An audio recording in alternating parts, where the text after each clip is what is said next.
로마서 7장. 형제자매 여러분, 나는 지금 율법을 아는 여러분에게 말하고 있습니다. 여러분은 율법이 사람을 살아있는 동안에만 그 사람을 지배한다는 것을 알지 못합니까? 이를테면 결혼한 여자는 남편이 살아있는 동안에는 법에 의해 남편에 매여 살아야 합니다. 하지만 남편이 죽으면 그 여자는 남편에게 매여 있던 법에서 해방됩니다. 그래서 여자가 남편이 아직 살아있는데도 다른 남자와 결혼하면 그 여자는 간음죄를 짓는 것이 되지만, 만일 남편이 죽으면 그 여자는 그 법에서 해방되므로 다른 남자와 결혼하더라도 간음죄를 짓는 것이 되지 않습니다. 내 형제자매 여러분, 이와 같이 여러분들도 그리스도의 몸으로 말미암아 율법에 대해 죽었습니다. 이제 여러분은 하나님께 열매를 맺기 위해 다른 분, 곧 죽은 사람들 가운데서 살아나신 그분의 사람이 되었습니다. 전에 우리가 죄의 성품에 사로잡혀 살았을 때는 율법이 우리 몸속에서 죄를 지으려는 욕망을 일으켜 죽음에 이르는 열매를 맺게 했었습니다. 그러나 이제 우리는 우리를 가둔 율법에 대해 죽고 율법으로부터 해방되었습니다. 그러므로 우리는 기록된 문자에 따라 하나님을 섬기는 것이 아니라 성령의 새로운 방법으로 하나님을 섬깁니다. 그렇다면 우리가 무슨 말을 하겠습니까? 율법이 죄입니까? 절대로 그렇지 않습니다. 율법이 없었으면 나는 죄가 무엇인지 알지 못했을 것입니다.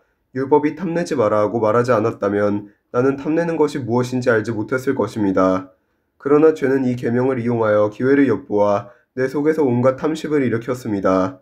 율법이 없다면 죄는 죽은 것이나 다름없습니다. 전에 내가 율법과 상관이 없었을 때 나는 살아있었습니다. 그러나 계명이 들어오자 죄가 살아났고 나는 죽었습니다. 그래서 생명으로 인도해야 할 계명이 사실 나를 죽음으로 이끄는 계명이 되고 말았습니다. 죄가 계명을 이용하여 기회를 엿보아 나를 속였고 그 계명으로 나를 죽였습니다. 그러므로 율법은 거룩하며 계명도 거룩하고 이롭고 선합니다. 그러면 선한 것이 나에게 죽음을 가져다 주었단 말입니까? 절대로 그렇지 않습니다. 죄가 죄인 것으로 드러나도록 하기 위해서 죄는 선한 것을 이용하여 나에게 죽음을 가져왔습니다. 그리하여 죄는 계명을 통해 한층 더 죄의 참모습을 드러내게 된 것입니다.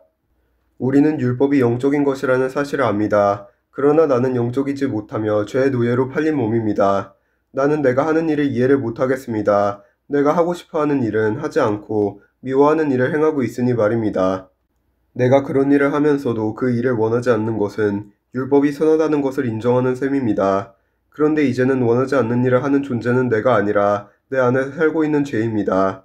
나는 내 안에, 다시 말해서 나의 죄악된 본성 안에 선한 것이라고는 하나도 존재하지 않는다는 사실을 압니다. 선을 행하려는 바람은 내게 있지만 선을 행할 수는 없습니다. 나는 원하는 선은 행하지 않고 원하지 않는 악을 행합니다. 내가 원하지 않는 일을 행하고 있다면 그 일을 행하는 자는 내가 아니라 바로 내 안에 살고 있는 죄입니다. 그러므로 나는 이런 법칙을 발견했습니다. 선을 행하려는 마음은 나에게 있지만 악이 나와 함께 있다는 것입니다. 사실 나의 속 중심에서는 하나님의 법을 즐거워합니다. 그러나 나의 몸의 여러 부분들에서는 다른 법이 작용하고 있습니다. 그 법이 내 마음의 법과 싸워 나를 내 몸에서 작용하고 있는 죄의 법에 사로잡히게 합니다. 나는 참으로 비참한 사람입니다. 누가 나를 이 사망의 몸에서 구원해 내겠습니까? 우리 주 예수 그리스도로 인하여 하나님께 감사합니다. 그러므로 나는 마음으로는 하나님의 법에 복종하는 반면 죄악된 본성으로는 죄의 법에 복종하고 있습니다. 아멘.